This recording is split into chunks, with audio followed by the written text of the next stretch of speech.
Bueno, buenas tardes a todos. No sé si se me escucha bien, espero que sí. Bueno, mi nombre es Gerardo Bolini, como mi hijo José Manuel. La verdad es que tengo un enorme placer, un honor terrible poder formar parte de este evento por varias razones, sobre todo en la época que estamos viviendo. Y me corresponde presentar una entrevista que nos parece súper oportuna, que suma mucho a lo que hoy está viviendo el profesional de recursos humanos. Es una entrevista que fue liderada, por supuesto, por el presidente José Manuel Agio, a uno de los autores, a mi criterio, a uno de los autores modernos más renombrados en materia de talent y performance management, nada más y nada menos que Mark Efron.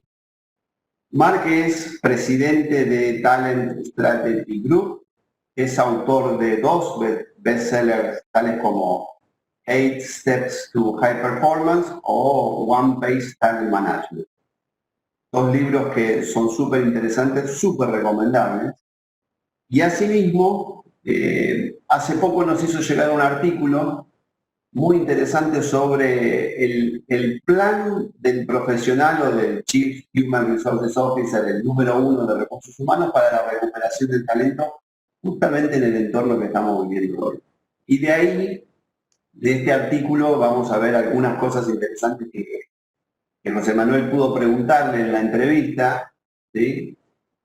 Bueno, José Manuel, yo te invito a que comentes, hagas un pequeño comentario respecto de esta entrevista, lo que así damos un inicio formal a este panel, o le damos inicio formal a las actividades del 16º Congreso Nacional de ANTA. Yo después voy a hacer una pequeña aclaración respecto de cómo va a ir la charla, pero si te parece, eh, comentar esto que yo decía del artículo que nos envió. Gracias, Gerardo. Sí, él nos mandó un artículo que, como decís vos, se llama de CHRO Talent Recovery Plan, que habla de qué no cambia y en qué tenemos que hacer un foco importante. Y bueno, ya lo van a ver, porque arrancamos hablando de eso y también después seguimos en cómo gestionar el talento en este contexto. Y me parece que es interesante cómo nos hace reflexionar acerca de qué cambia y qué no, y back to basics, ¿no? Que en algunas cosas tenemos que ir back to basics. Los cuatro, yo me acuerdo si están exactamente en las preguntas, pero él dice, fijen objetivos pocos, claros y grandes, pongan el top talent en los puestos críticos, identifiquen cuáles son los comportamientos que los van a ayudar a cruzar el río y por último hagan responsables a la línea. Lo vamos a ir viendo, me parece que es muy interesante. Entiendo que ponemos unas placas para ahorrar a todos. Eso te iba a aclarar que como la entrevista fue muy larga y no podíamos ponerla en el espacio que necesitábamos, teníamos que hacer una pequeña reducción. Las preguntas que hiciste vos justamente, José Manuel, las ponemos como placa, van a ser placas fijas que muestran lo que viene después, lo que él va a responder, y así aprovechamos escuchando más a Efron que a nosotros mismos, ¿no? Sí, gracias Gerardo. En realidad es para ahorrar a todos los asistentes en el Congreso escucharme a mí en inglés. Hicimos todo lo que pudimos por eliminar el máximo posible de lo que yo decía en inglés. Creo que quedó un pedacito, pero bueno, sepan ustedes comprender. Bien. Otra aclaración es que vamos a hacer 3 bloques de esta entrevista. Al término de cada bloque, ustedes pueden ir en la sección de PIR, preguntas y respuestas, en el panel que está en la pantalla de ustedes, pueden escribir la pregunta que quieran respecto de lo que están viendo y después las preguntas a nosotros, dentro de todo lo que podemos las vamos a contestar y después pasamos al bloque siguiente. ¿Ok? Bien, vamos con el video entonces, ¿no? Entonces, Florencia, te pedimos si ya podés arrancar con el primer bloque de preguntas, de la primera pregunta en realidad.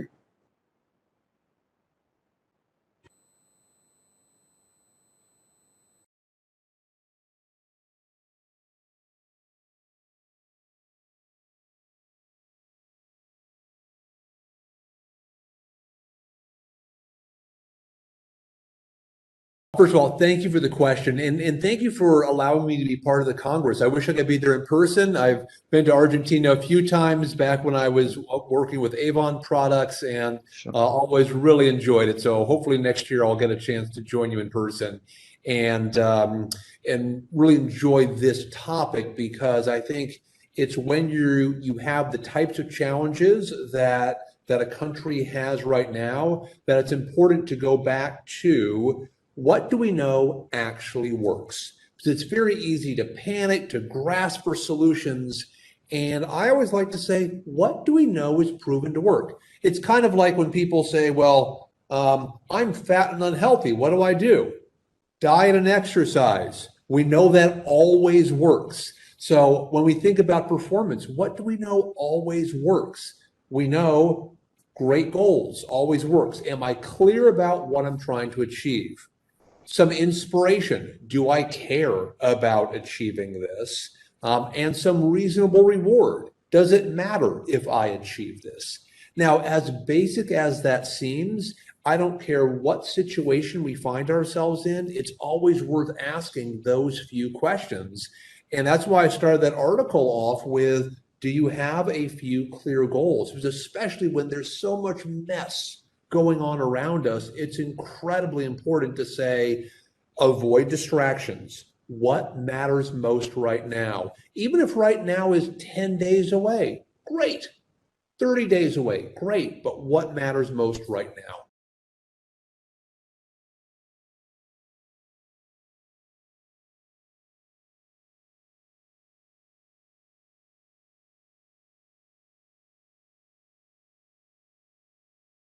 Absolutely. I think it's a very challenging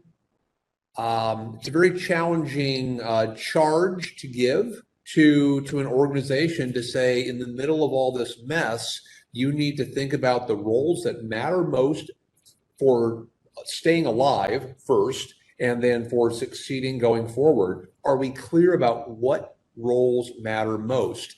And most organizations have never really gone through that exercise to say which roles really add the most value. Obviously, everyone contributes. We value everyone, but there are some roles that add some additional value. Are we clear about what those are?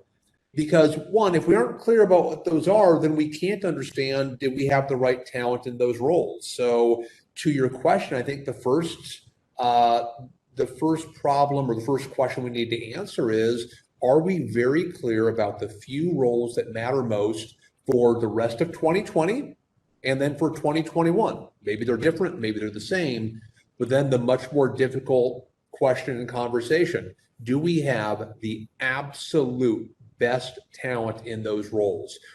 Will we stake our corporation? Will we stake our corporate life on those people carrying us through to success? Because for a lot of industries right now, it's a life or death question. And if it's a life or death question, I want the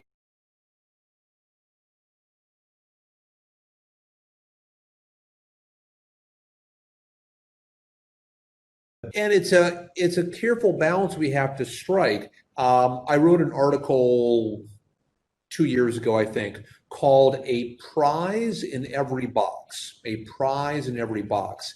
And I wrote that because what I heard in a lot of my clients was, well, we don't want to tell some people that they have high potential, because then everyone else will say, well, I have no potential. And that just seems strange to me. There are lots of prizes we give to people. If Gerardo is a high performer, great, give him the high performer prize. Jose, high potential prize. Mark, average performer prize. There's a prize for everyone. It's not the same prize. So how do we structure what I'll call a fair deal that says everyone, no matter what level of performance and potential, has a fair deal? It's not the same deal, but it should be a fair deal. Because then, let's say you're my boss, Jose, and I come to you and I say, well, Gerardo got that great big assignment, and I kind of heard he got a bigger bonus than me as well. Great, Mark, let's talk about what your contribution is and what a fair deal is for that. If you want what you see Gerardo getting, let's talk about what you'll need to do to raise your performance or potential to that level. So I think the starting point, if we're going to differentiate, can't simply be we're going to give some people more or we're going to invest in some people, because that can cause a culture to start to break apart. We need to think through very holistically, what's the fair deal for everyone? Because then it's much easier for you to have the conversation with me to say, Mark, if you want to get the prize that we give to a high performer or to a high potential, let's talk about what you'll need to do to get there.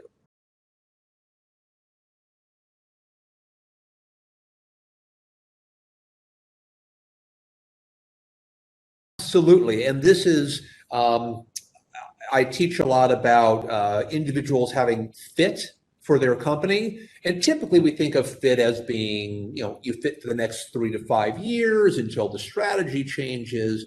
You bring up a very valuable point. Right now, there might be fit, which is you are fit for the next 6 months. You're exactly what we need for the next 6 months. You're the crisis coordinator, make this happen. We want to pay you a lot, keep you engaged, make sure you have the resources you need. But let's assume things go in a good direction.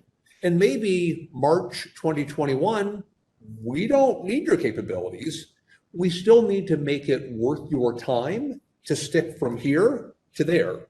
And to your point, the people who will need in March 2021, let's make sure we keep them here. Let's make sure they understand where we see their value, that we're still investing in them, that they know, well, we think in March 2021, your skill set, your capabilities are going to be even more important.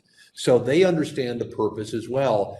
It is a difficult juggling act that, that you need to say for some people, you are what's going to keep us alive over the next 6 to 9 months. That might not be a skill set that we're going to need once we're healthy again.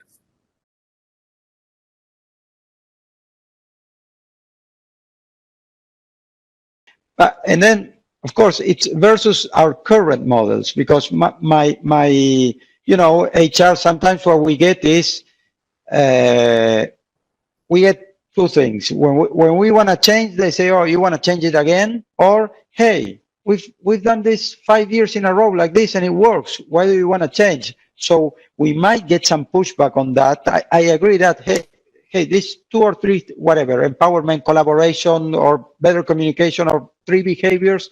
But if I understand well, you suggest, guys, review which are they, and all the competencies model, all you have, just for the next 18 months, focus on this. Is that the case? What you would suggest?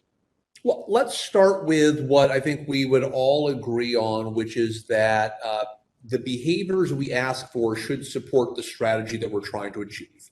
And when the strategy changes, the behaviors change. Now, that shouldn't happen every year, but every 3 to 5 years, maybe, it's just going to be natural that, of course, there are different behaviors. So let's start with that. The second point, though, is most organizations that I've worked with over the years have what I call good citizen behaviors, not performance-driving behaviors. Now, there's nothing wrong with good citizen behaviors. I want people to be good citizens. But the question is that what you want to reward, or is that what you want to expect? Because I would expect that. I expect that Gerardo and Jose show up every day and they are good team players and they work hard and they respect our values and they do all of those good citizen things. I pay you for that. Once a month, you get a paycheck to do those things. I don't think that differentiates you, but there are probably some behaviors that you would say, well, if Gerardo or Jose does more of these behaviors, I actually think that our organization will be even more successful. So that's really the question that I pose in that article is, do you understand in your organization the few behaviors, 3, maybe 4, where you say, if everyone is doing these behaviors, we know we will move faster and more successfully as an organization. And it might be some of those good citizen behaviors are in there. That's fine. But I would think through, if you talk to your CEO and say, what are the 3 behaviors that you really need people to see to get us through this mess and be successful? He probably won't name the good citizen behaviors, so he'll probably name others that are more important. So when I talk about 3 differentiating behaviors, my personal point of view is put the good citizen behaviors here at the foundation. Of course, I expect them, but then understand which are the few differentiating behaviors that we know are really going to allow us to win and to emerge in a very strong way from the crisis.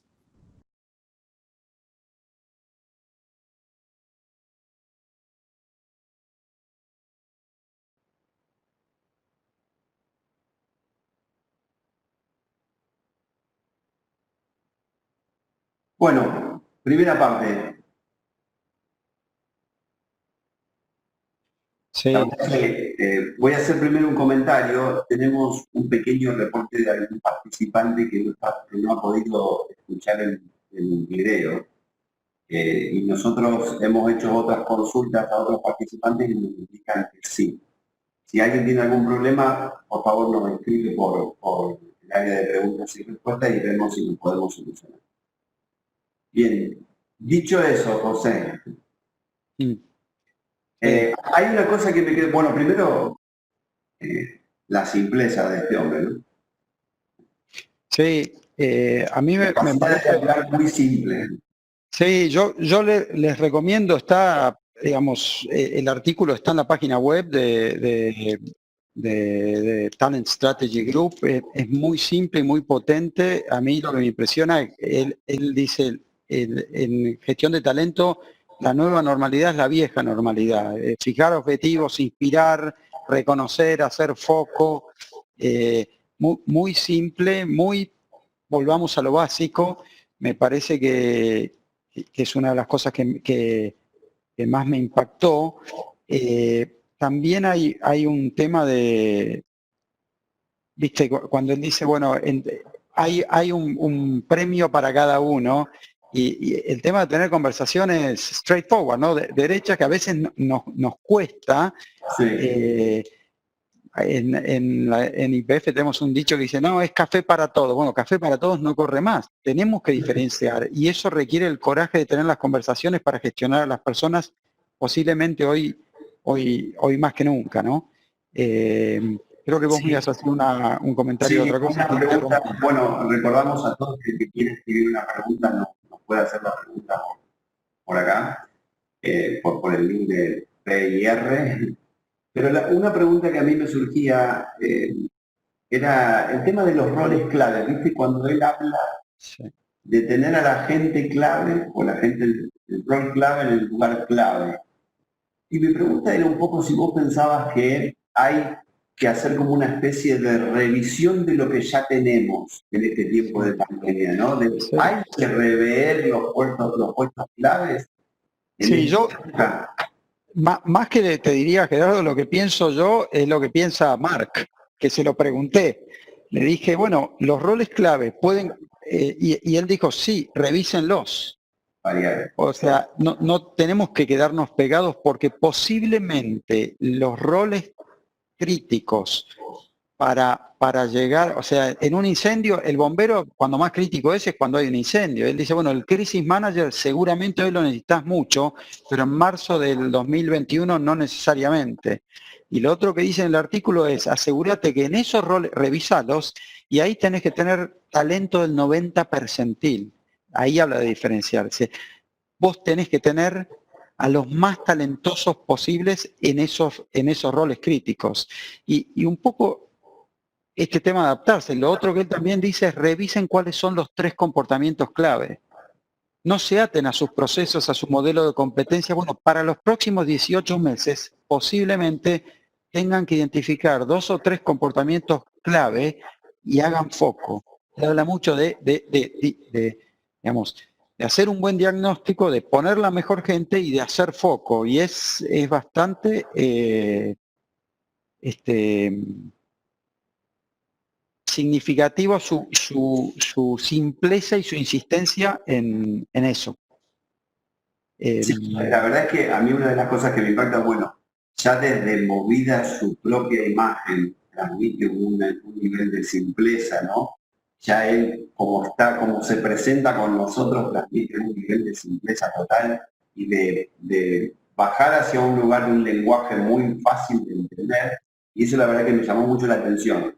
Después, más específicamente en alguna parte de la charla, eso es como relevante para nosotros, la conducción que hiciste vos de la entrevista, así que ya lo vamos a ver un poquito más adelante. Pero la verdad es que me gusta esto de que él nos hace repensar las cosas y no dar por sentado de que las cosas que ya estamos funcionando bien y no tenemos que Sí, y hacer.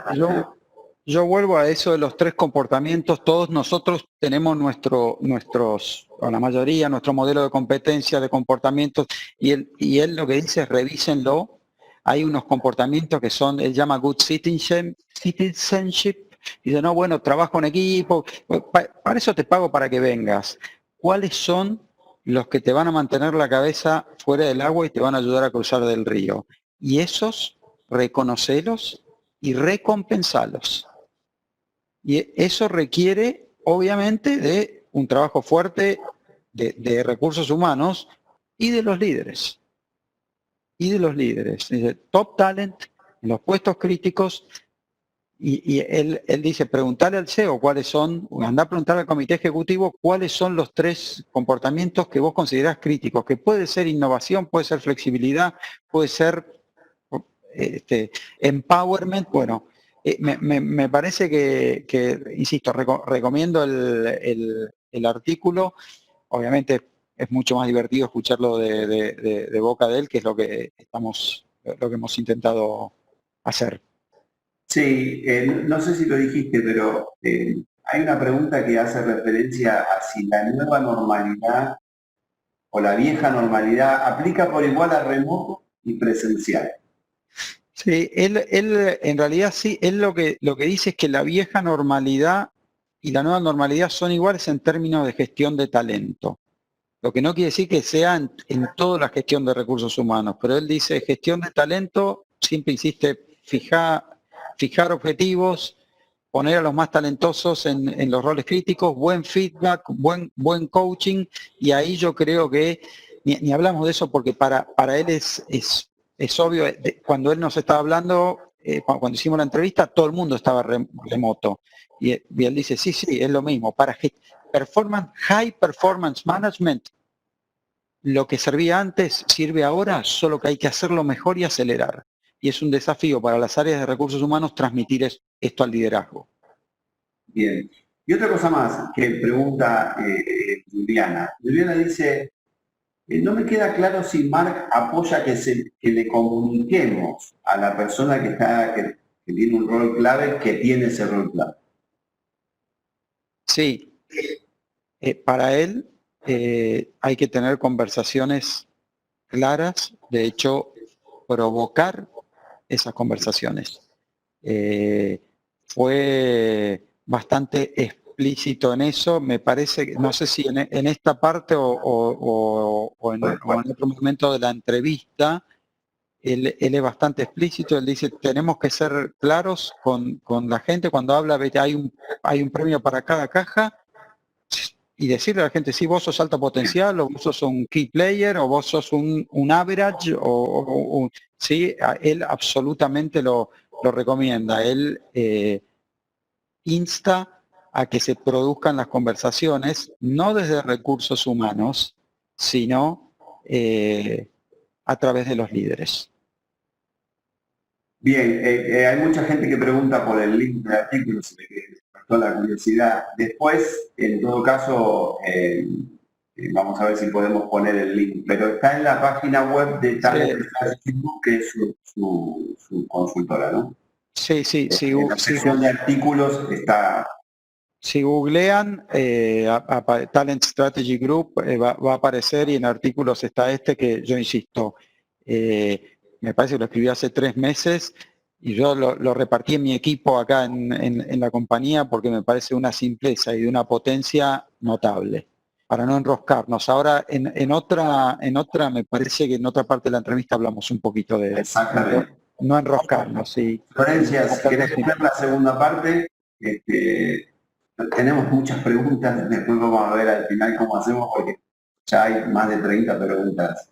Bien.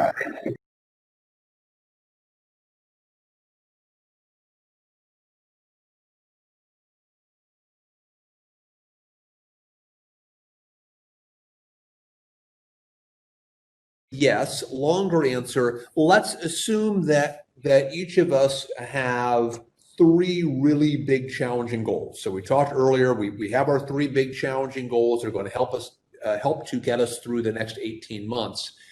If Jose is my manager, I would hope that you are paying very close attention to how I am performing against those few big goals, because if we have said everyone needs to achieve these goals or we might fail as a company, how often do you want to check on whether Mark's doing a good job? You know, once a year, once a month, or a little more frequently? Now, that doesn't mean a formal, heavy process. That isn't, here's a form, you know, go into Workday. That's not it. It's that Jose is having more frequent conversations with Mark. How's that project going? Hey, I saw you in that meeting last week. It would be great if you let other people speak first. You were jumping on top of other people's conversation. More frequent feedback, more frequent observations. So it's, you know, some people say, well, that's micromanagement. Well, no, that's just good management, paying attention in a crisis to, you know, who's doing well and who's not. Because in a regular year, if some people slip a little bit, it's not that big of a deal. We'll live. In this year, no one can slip. The moment you see them slipping, we need to pull them back up. And we're only going to know if we need to pull them back up if we're talking to them on a more regular basis. So I think not structure, not forms, not systems, simply letting managers know if you set the right goals, they should be big and challenging and important. You should want to know if people are progressing the right way against those.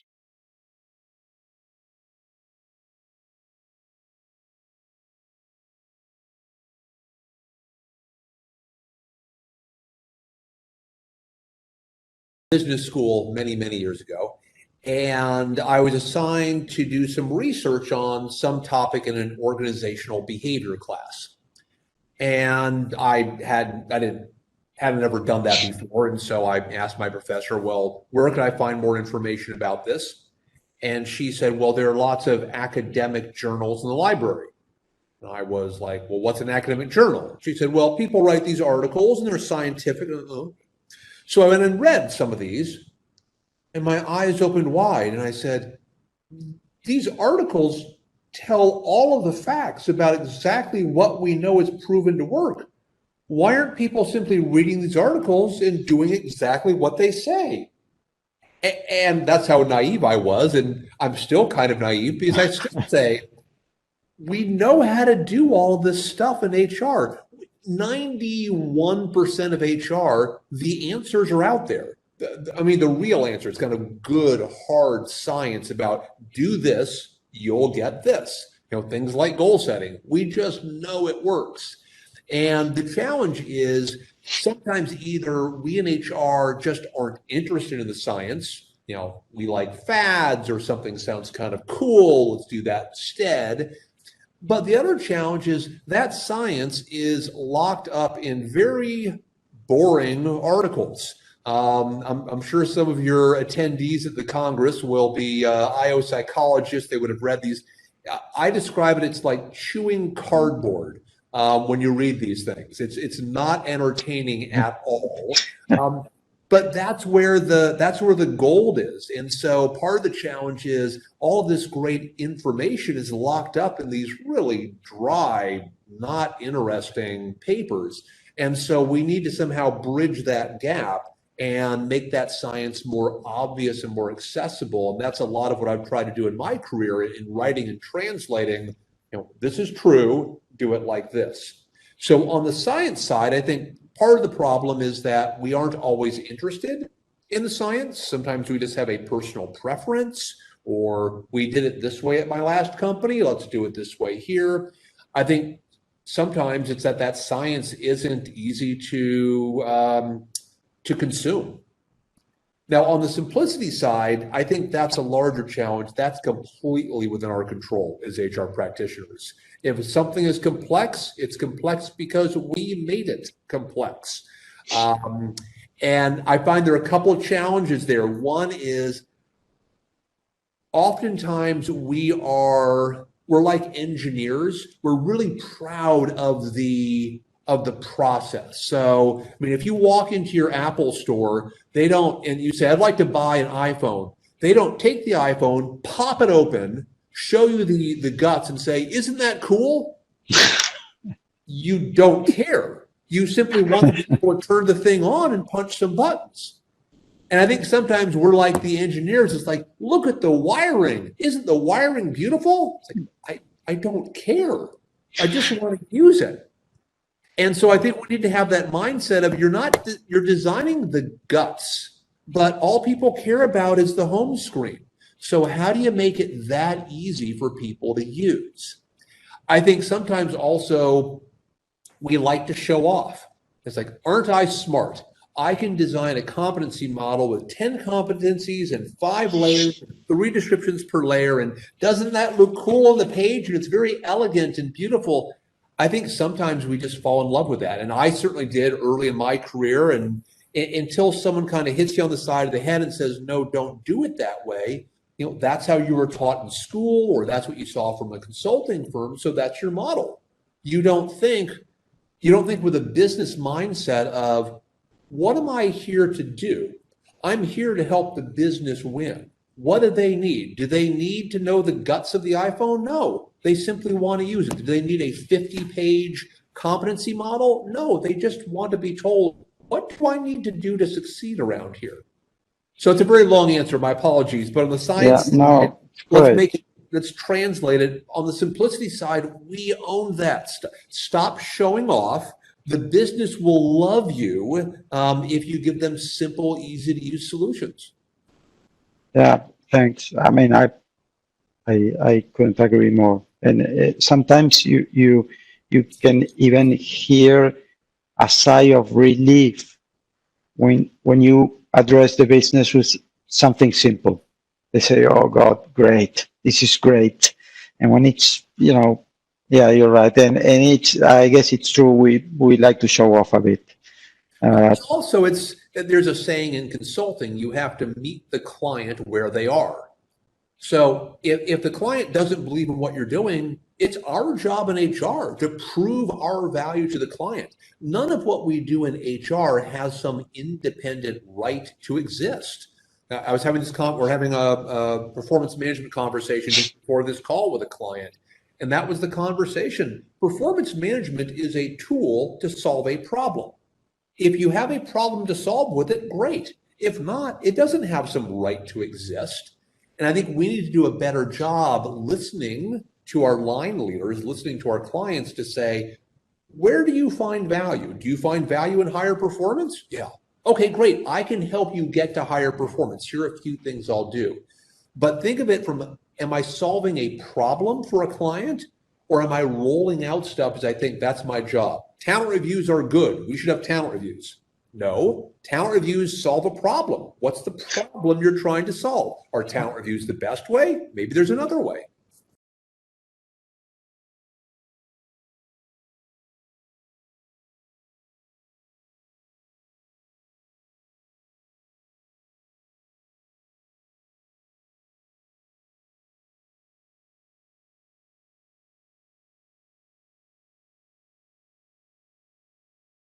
Goal setting separate from coaching. I think we'll see two very different things happening. On the goal setting side, it feels like it's going to be more important than ever that everyone has very clear goals. Because if Gerardo and I aren't running into each other at the coffee station, we're never going to have those more informal conversations about what are you working on, how's it going. So we're going to need to make sure we're very clear around, here's what you're working on, here's how we're going to measure you at the end of the year.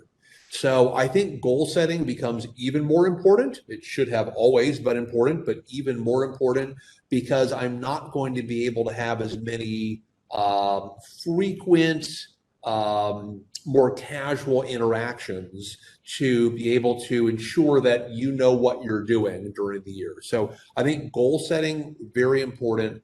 I think the open question in my mind around goal setting, if we're talking about behaviors being part of that overall conversation, are there new behaviors that we need in a more virtual environment? And I'll even apply this to myself. I am an introvert. I might not seem like one, but I am an introvert. And so one of the things that's really frustrated me over the past 6 months is things that we used to do with a quick phone call, now I have to be on video for. And I don't want to be on video 8 hours a day. I don't like that. Sometimes I like to get up and get a cup of coffee or walk around or do stuff that you can do if you're on the phone. And so am I held accountable now for a new behavior, which is, Mark, you need to be conscious and focused when you're on a call, because now I can't wander to get a coffee or, look out the window. So are there, that's a light example, but are there other behaviors that we say we need to add these to the behaviors that we already consider to be important? And they could be good citizen behaviors. That's fine. But are there behaviors that are fundamentally different than what I expected in the office than what I'll expect at home? So I think goal setting, yes. Goal setting, we should be able to do. This is transactional. We know how to do this. That's not a high hurdle. I think on the coaching and feedback side, that's when things get a lot more challenging. For people who already worked in big global companies, had teams spread across the globe, they're probably already relatively good at this. But even in those situations, they likely flew around the world. They met with people face to face on a regular basis. Now, while I very much hope that returns, because I enjoy doing that, in the next 12 months at least, we aren't going to be able to do that informal coaching. I mean, let's say that, Jose, you and I are in a meeting together, I'm giving a presentation. It didn't go so well. I spoke too quickly. The slides weren't that great. After we walk out, you can just say, hey, Mark, let me just give you a little bit of advice. And it's a casual in the hallway conversation. Can we do that virtually? We all just signed off Zoom. Now you need to actively pick up the phone and say, Mark, I want to give you some feedback. That's a higher bar than, let me pull you aside, let's have a cup of coffee and talk about how that went. So how do we help ensure that we still have a good level of feedback, a good level of coaching happening when we don't have those more or don't have those live interactions that made that easier for a lot of people?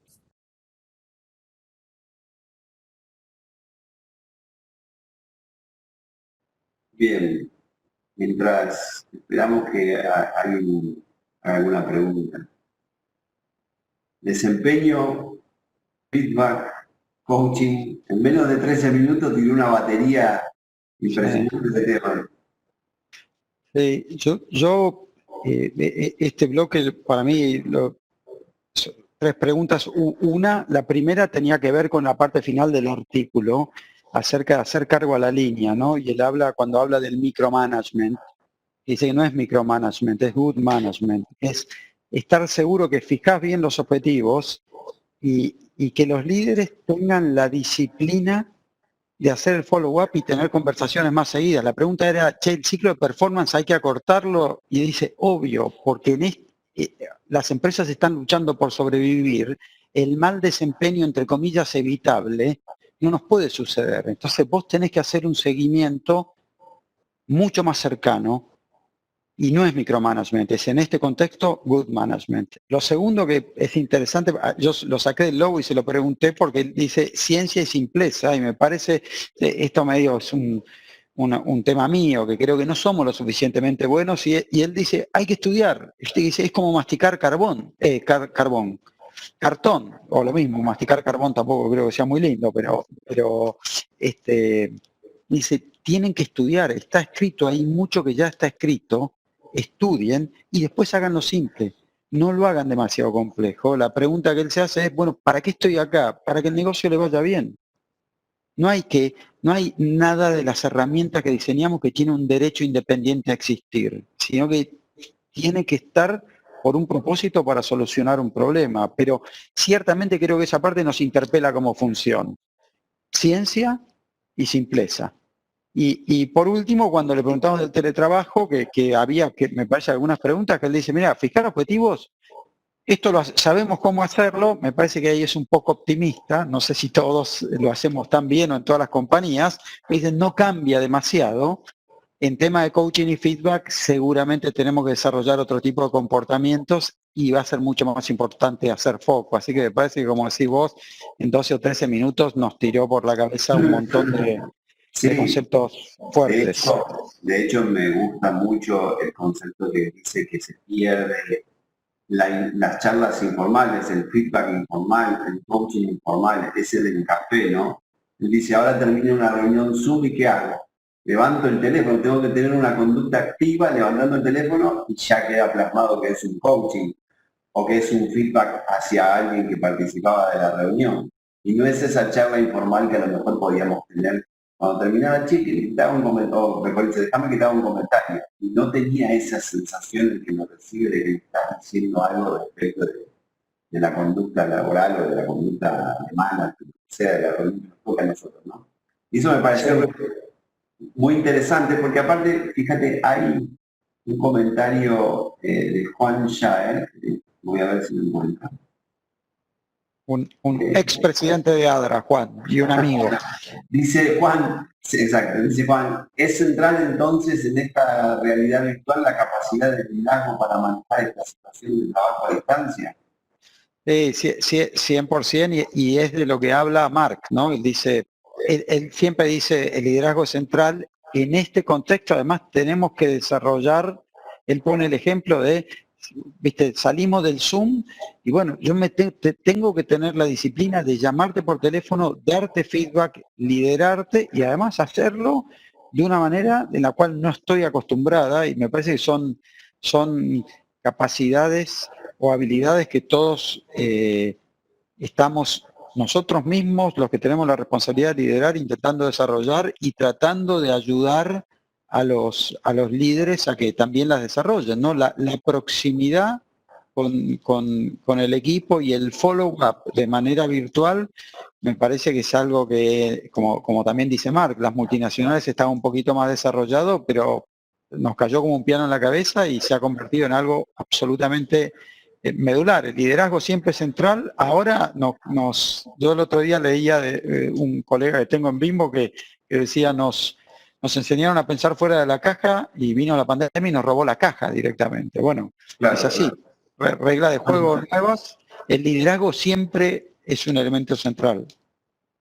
En la misma línea de Juan, Mariano Barcia, de UCEMA, sí. Hola, Mariano. No, de UCEMA lo conozco. Un abrazo a Mariano. Dice, José y Gerardo, me encantaría saber cómo fue el desafío de feedback continuo e informal para ustedes durante estos meses. Si me dejas, ahí le hago un comentario yo. La verdad es que sigue siendo un desafío, porque como también el contexto no se termina de acomodar del todo, yo les doy el caso, por ejemplo, de lo que me está pasando a mí. Nosotros tenemos una oficina central en la ciudad de Rosario, pero nos dedicamos a la tecnología, al mundo de la tecnología. Entonces fue muy rápido para nosotros tomar la decisión del home office. Pero todos los días nos está pasando que la gente se comunica por muchas vías distintas, en forma informal, o por WhatsApp, o por teléfono, o por correo electrónico, o por Slack, la herramienta que utilices de comunicación. Entonces, nos ha costado un poco esa informalidad, porque hay veces que tenés tantos frentes abiertos que nos gustaría ya canalizar. Generalmente, cuando estás en un mismo edificio, la informalidad la haces en los pasillos, en la cafetería, en algún lugar donde es más habitual, o vos a una reunión, o hasta en tu misma oficina cuando entra alguien en el área de trabajo, cuando entra alguien a decir algo. Entonces, hoy se ha convertido como bastante más complejo prestar atención a todos los pequeños detalles. De hecho, a mí me gustaría, o por lo menos es algo de lo que estamos trabajando con el equipo de capital humana, me gustaría darle como un solo canal a esa informalidad, a pesar de que la informalidad no debería tener un canal de comunicación formal. Pero yo me encuentro con que necesito una herramienta para comunicarme o tener esas charlas que yo tenía antes. Y lo que hemos hecho, hemos implementado, son algunas pequeñas acciones, algunas pequeñas actividades que no tienen que ver con el trabajo, que no tienen que ver con los contenidos de trabajo, para generar charlas. Ejemplo, 5 de la tarde, los invito a contar una historia, un storyteller de cualquier otra cosa que no tenga que ver con el trabajo para que alguien pueda contar cosas y charlar sobre cosas. Así que resulta muy interesante esto de la pérdida de la informalidad y de cómo la estamos viviendo ahora y la inestabilidad que tenemos para poder recuperarla, esa inestabilidad actual, ¿no? Yo agrego y calculo que creo que por los tiempos vamos a tener que pasar al otro pedazo, pero sí le digo a Mariano que coincido este tema de informalidad.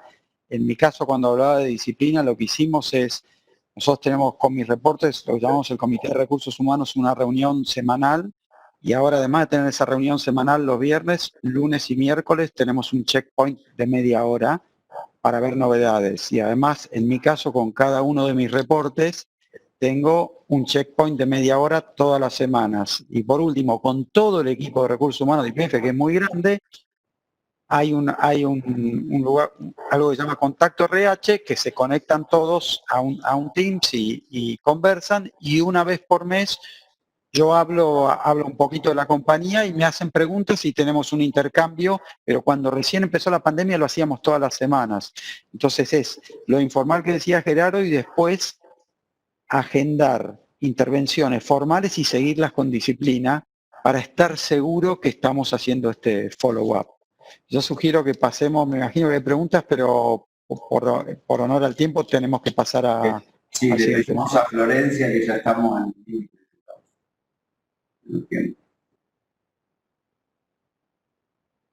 Florencia, cuando quieras. Tenemos muchas preguntas, ¿eh?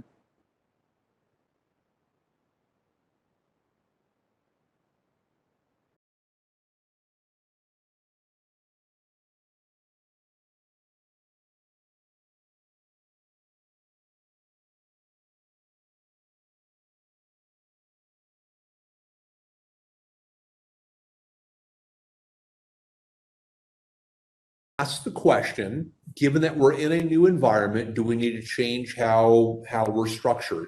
My initial thinking is no, because if we think about the fact that there will always be a need for specialists. So you'll always have a need for a compensation person, you'll always have the need for a talent management person, talent acquisition. There will always be a need for specialists. There will always be a need for generalists. And there will always be some back office work that you want to take off the plate of those two groups. So it's going to be unlikely that those three fundamentals will change. Now, how we organize those three maybe changes a bit, but even then, if I'm hiring, I still need a talent acquisition person. Maybe they need to get better at Zoom interviews where they didn't do those in the past. Okay, that's a minor correction. At the end of the day, that talent acquisition person still has a job. Bring in 100 high-quality managers. I don't care how you do it, but you better have 100 high-quality managers here by the end of the year. So the basic structure and the basic responsibilities, I don't think change fundamentally, but this feels like a good time to assess, are there some nuances, are there some smaller elements of how we do our jobs that do need to change because of the mess we're in. I think part of it also goes to how fundamental of a change is our company going through. I have a number of clients for whom this really hasn't been that big of a deal. Some of my banking clients, PE clients, tech clients, life hasn't changed that much for them. Yeah. Other clients or people like you, it's changed a lot. And so the question is for people where it's changed a lot, is this just, let's put our heads down, we'll get through it, or is it the world's going to be a fundamentally different place If the world's going to be a fundamentally different place, then yes, let's take a fresh look at structure and see if we need to react to that in a different way.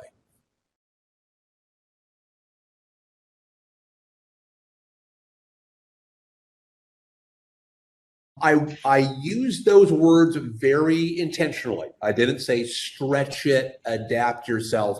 And I'll talk a bit about what I say in the book. People tend to enter a new situation in one of two mindsets. Some people enter a new situation and they are what we call a chameleon, meaning they're going to look around that new situation. Let's say I walk into a client's conference room. There are 40 people sitting there. I don't know most of them.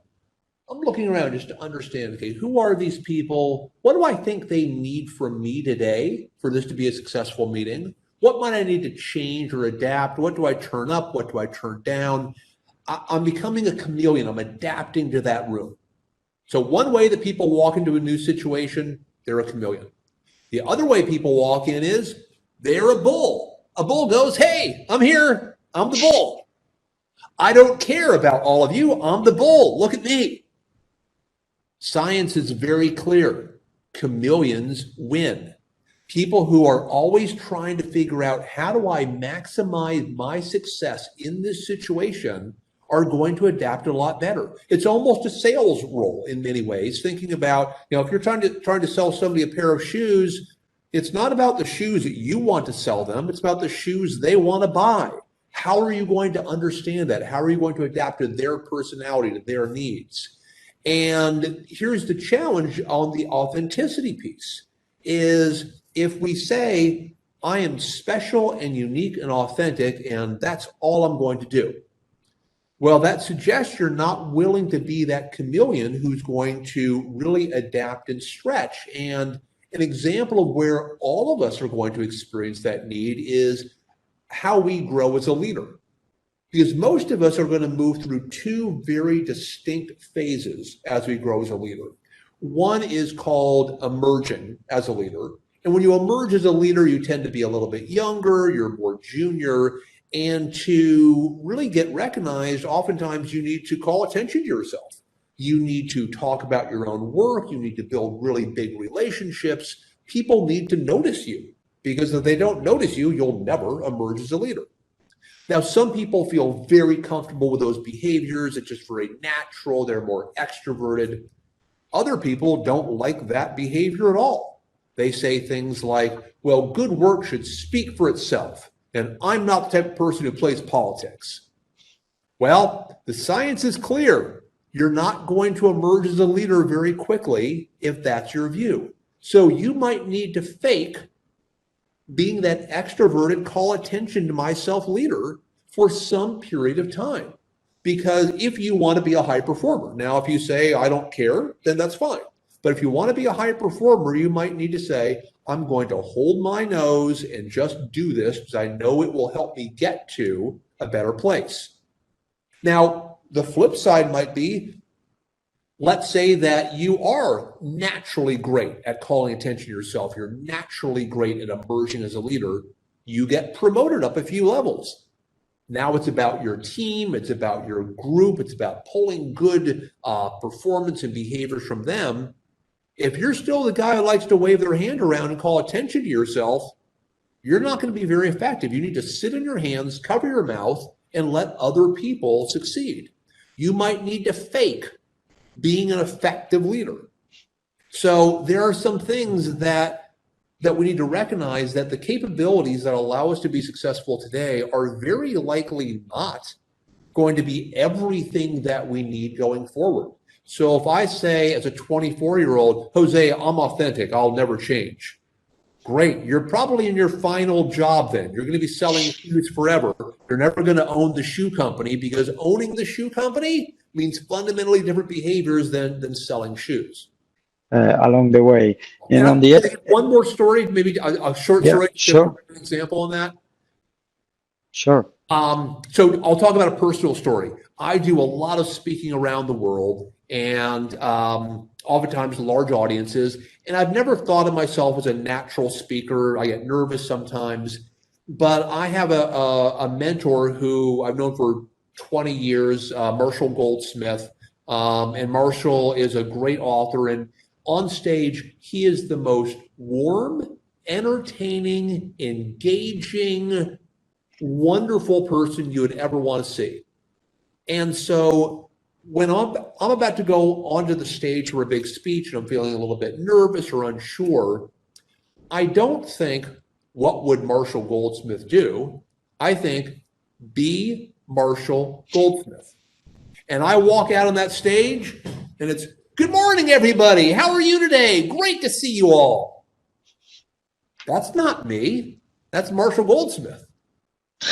And am I going to be that person when I leave the stage? Nope. But that's what the chameleon does. What does this audience need from me right now? They want to be entertained. They want to be informed. They want to be engaged. What do I need to do that? It's not authentic, but it's what was needed at that moment. And it wasn't fake in that I was trying to fool someone or damage anything. I was trying to do what would allow me to be a better performer, but not fundamentally change who.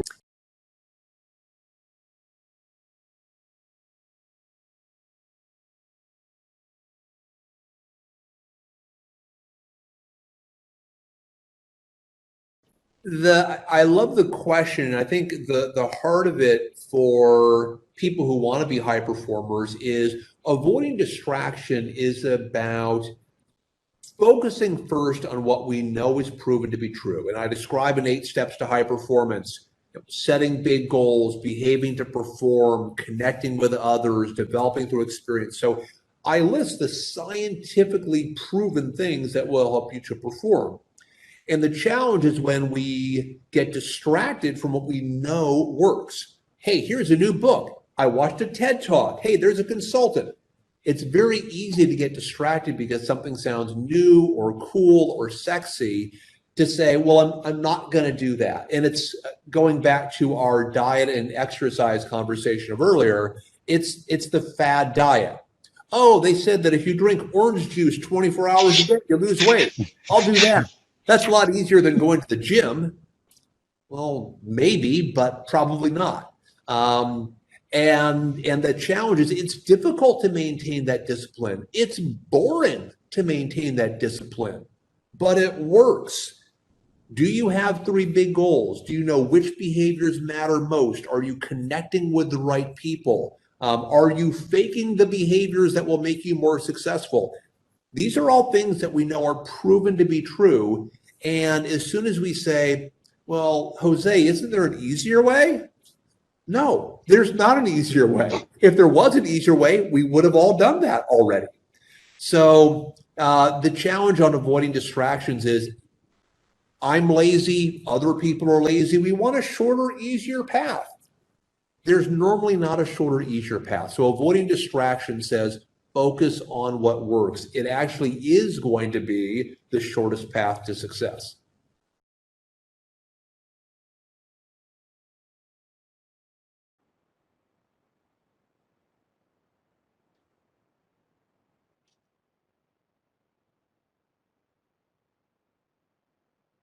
Bien, la capacidad de adaptación es todo, José Manuel. Sí, la verdad que, de nuevo, ¿no? Estamos medio corriendo con los tiempos porque está para hablar 2 o 3 horas de todo lo que nos dice. Él habla fake it, que es simular o básicamente mentir, pero en realidad él dice los camaleones le ganan a los toros, sin perder autenticidad y sin vulnerar los valores. Dice, hay que adaptarse para salir adelante. La otra pregunta que le hice, que por ahí vale la pena, si en este contexto hay que cambiar la estructura de recursos humanos, y él dice, no necesariamente.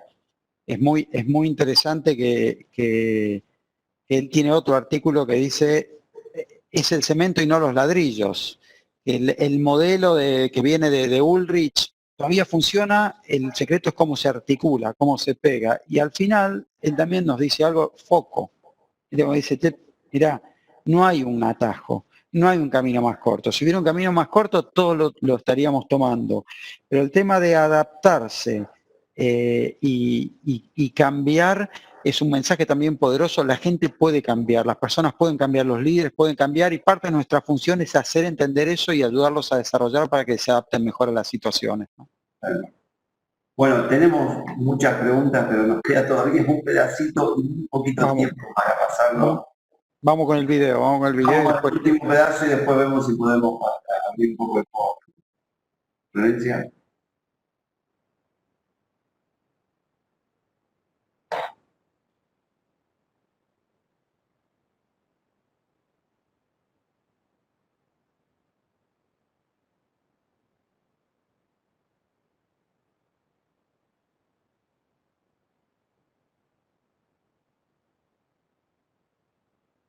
I would suggest first, let's focus less on process and more on our capabilities, both as HR leaders and in building the capabilities of our line leaders to do the things that we know matter most.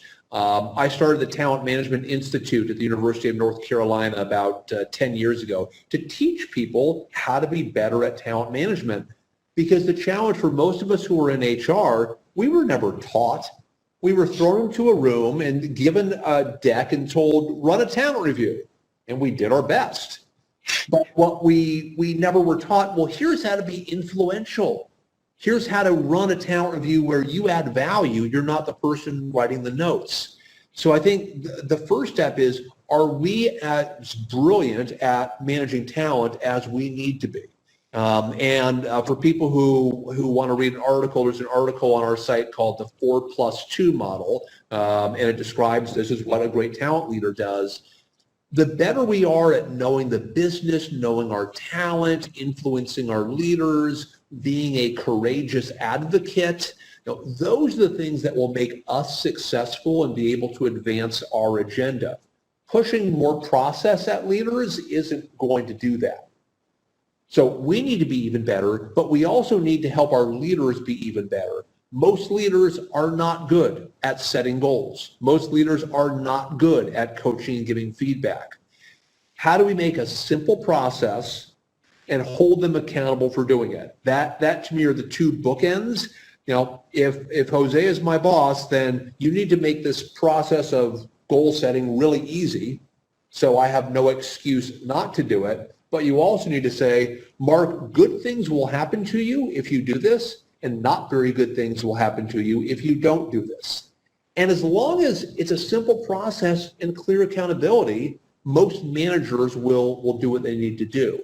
But we need to help managers be more effective at knowing their talent, doing the fundamentals like setting great goals, transparently coaching. If we skill ourselves up as HR leaders, if we help our managers get better, the process will take care of itself.